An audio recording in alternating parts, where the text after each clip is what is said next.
L'Union européenne demande à la Chine d'autoriser l'envoi d'observateurs dans le Xinjiang, cet État où la minorité ouïghour serait réprimée dans des conditions effroyables.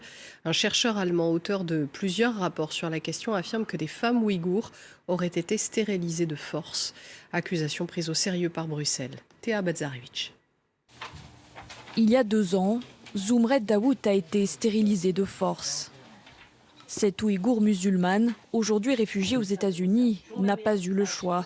C'était cela ou le retour dans un camp d'internement. Nous ne pouvions pas fuir même si nous le voulions, car ils nous ont confisqué nos passeports et nos documents. Ils ne peuvent pas tous nous tuer, ce n'est pas possible parce que le monde regarde.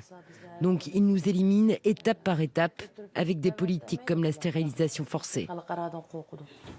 Des témoignages comme le sien, la Jamestown Foundation en a recueilli plusieurs.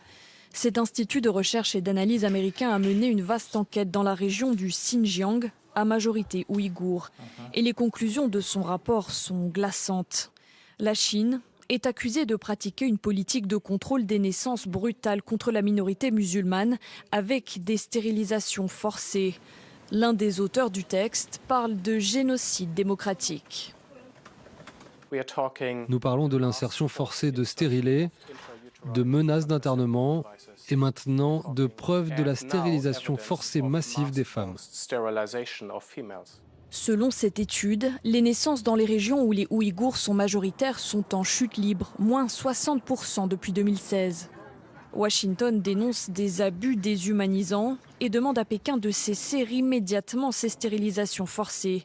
Mais le régime chinois se défend de toute dérive autoritaire. Ce rapport est sans fondement. De fausses informations circulent au sujet du Xinjiang et de la politique de la Chine. La communauté internationale accuse la Chine d'avoir interné au moins 1 million d'Ouïghours musulmans dans des camps de rééducation politique comme celui-ci. Pour le régime, il ne s'agit de rien d'autre que de centres de formation professionnelle.